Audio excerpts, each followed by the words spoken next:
말씀 보겠습니다. 자, 예수님께서 어제는 이제 전도에 관한 말씀을 하셨어요. 2씩 보내고 권능을 주고 또 갈 때 아무것도 가져가지 말고 이렇게 전도하라는 말씀하셨는데, 오늘은 전혀 다른 이 장면이 탁 나옵니다. 세례 요한이 죽는 장면. 왜 이 장면을 갑자기 여기다 띄워놨을까? 세례 요한이 이 시기에 죽습니다.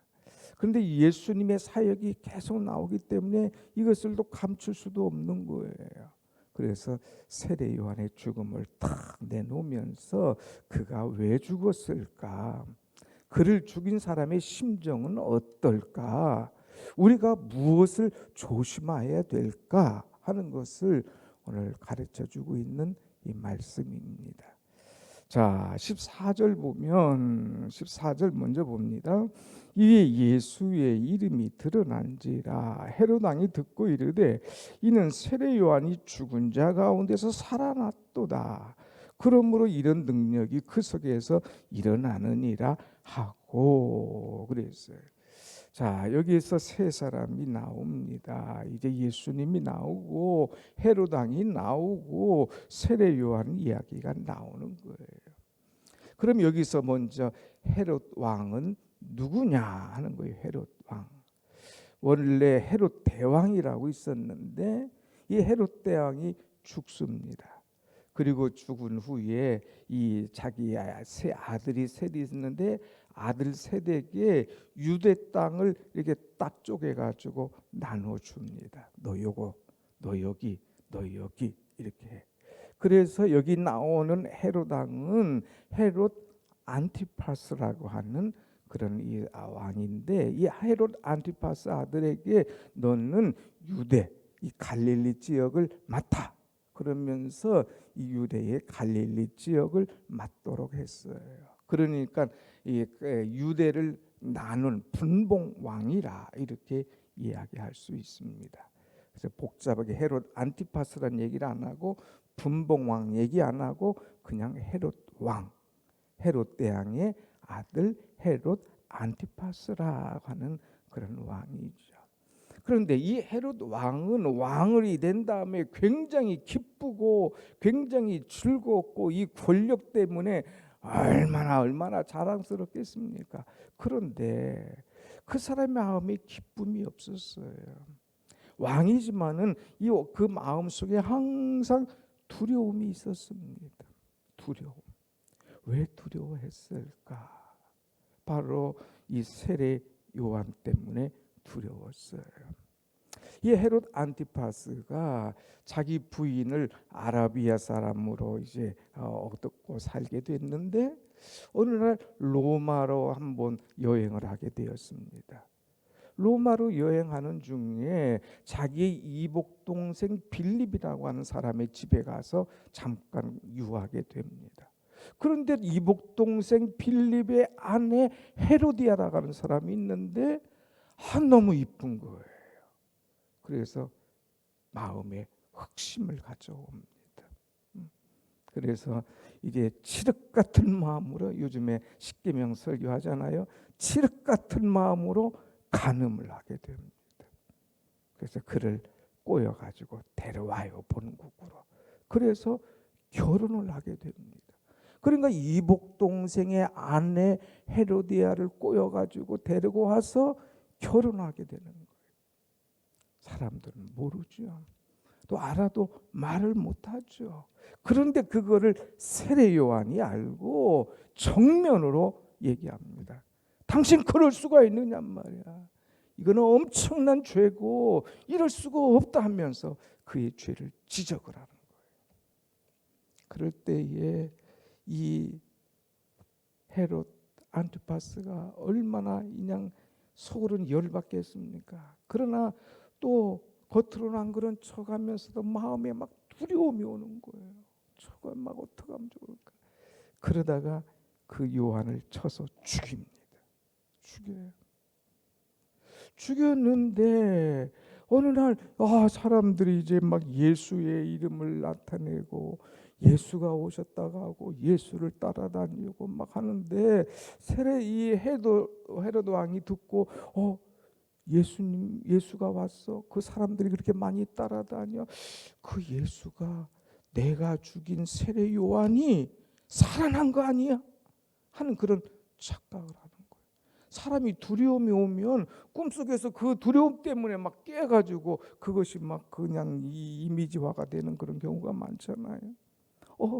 그 세례 요한, 그 사람을 내가 죽였는데 지금 예수라고 하고 사람들에게 따라다니는 사람이 바로 이 세례 요한이 살아난 거 아니야. 벌써 이 사람 부활을 알기 때문에 세례 요한이 부활해가지고 이런 거 아니야. 그래서 16절 한번 보세요. 16절 헤롯은 듣고 이르되 내가 목벤 요한 그가 살아났다 하더라. 앞에서 보니까 15절 어떤 이는 예수를 가리켜서 엘리야다, 어떤 이는 예수를 가리켜서 옛 선지자 중에 하나와 같다 이렇게 말하는데 헤롯은 아니야. 이 예수는 내가 목을 벤 세례 요한 그가 살아난 사람이야. 이렇게 자기 스스로 판정을 딱 짓습니다. 그래서 그는 이렇게 두려워하고 염려하고 걱정하는 삶을 살았어요. 사람이 왜 두려울까? 그 많은 권력을 가지고 있음에도 불구하고, 그 많은 막강한 힘이 있음에도 불구하고, 잔치를 벌임에도 불구하고 늘 두려움이 그 속에 있어요. 왜? 죄가 있기 때문에. 죄가 있는 사람은 항상 두려운 거예요. 내가 이러다가 어떻게 되지 않을까? 눈치를 보는 거예요. 눈치. 누구 눈치? 이 당시에 여러분 저기 말씀 20절 말씀 한번 가서 보세요. 20절. 헤롯이 요한을 의롭고 거룩한 사람으로 알고 두려워하여 보호하며 또 그의 말을 들을 때에 크게 번민을 하면서도 달갑게 들음이러라. 요한은 의롭고 거룩한 사람이야. 이 목을 쳤기 때문에 백성들이 어느 날 데모를 해서 당신이 우리의 지도자 요한을 죽여서 그는 의롭고 이제 아주 거룩한 사람인데 백성들이 반란을 일으킬까 봐 두려운 거예요. 내가 죽인 이 요한, 이 사람이 살아나가지고 나를 또 꽉 조이는 거 아닌가? 그러니까 밤이 막 두려운 거예요.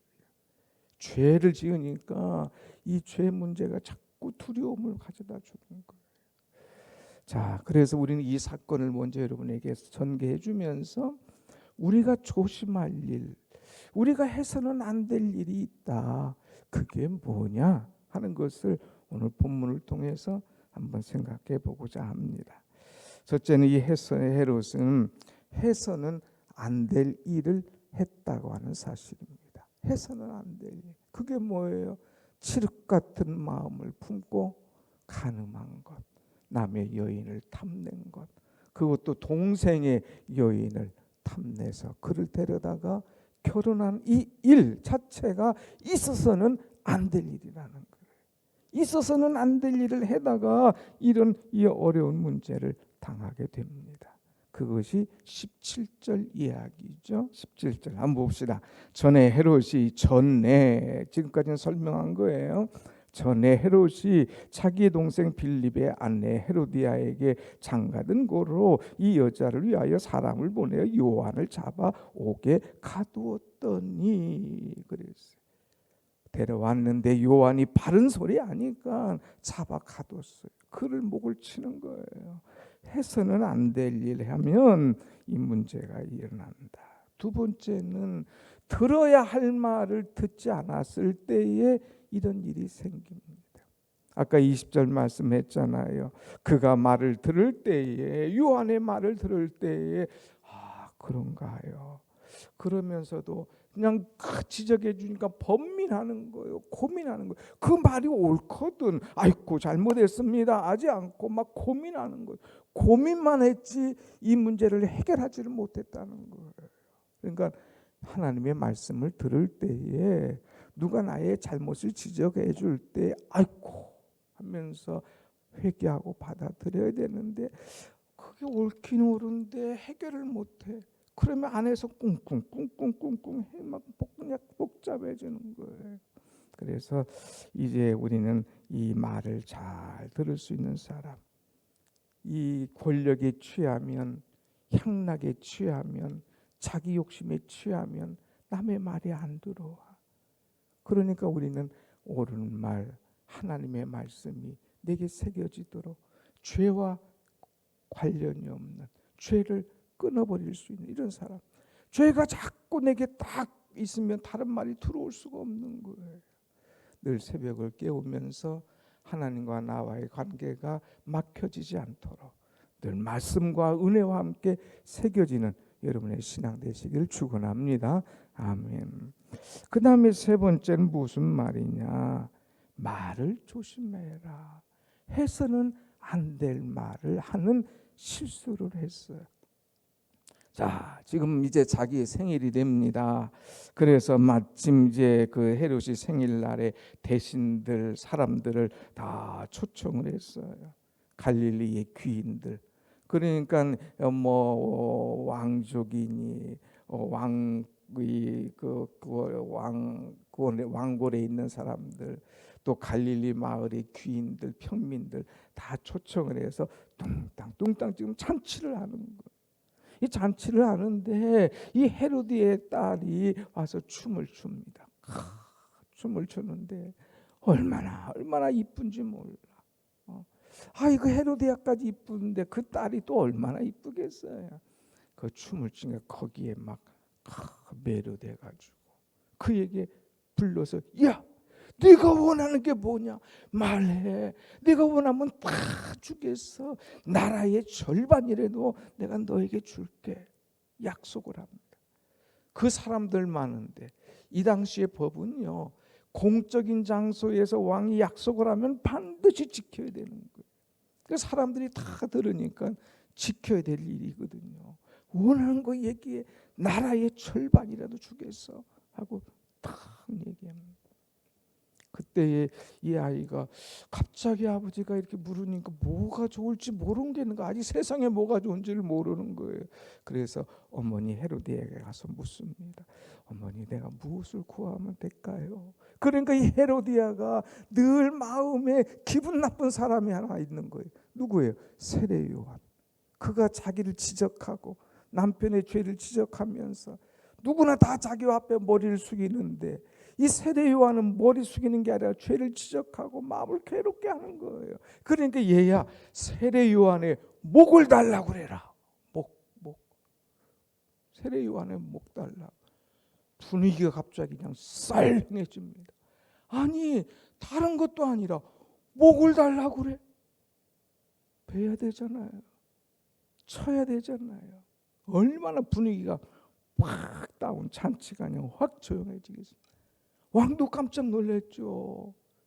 그런데 왕이 말한 것 안 할 수가 없는 거예요. 그래서 여봐라, 목을 가져와라. 그 세례 요한을 감옥에 가둔 사람이 목을 쳐서 쟁반에 담아서 갖다 놓은. 이것을 보고 사람들 얼마나 놀라겠습니까? 해서는 안 될 말 때문에 그 말 지키다가 이 엄청난 세례 요한의 목을 이렇게 치게 되는, 참 안타까운 것이죠. 그래서 이 헤롯은 발 뻗고 잠을 자지 못한 거, 이때부터 두려움이 오는 거예요. 그 말을 들을 때도 두려웠는데, 그 죄를 지적할 때도 두려웠는데, 그의 목을 쳤어. 다른 사람이 다 봤어. 그러니까 여기 유대인들, 갈릴리 사람들이 네가 그럴 수가 있느냐, 우리가 보는 앞에서 하면서 막 폭동을 일으켜서 쫓아올까 봐 두려운 거예요. 그 세례 요한, 사람들이 막 예수하고 쫓아다니는데 그 예수가 자기가 생각할 때는 세례 요한이 살아난 거야. 부활한 거야.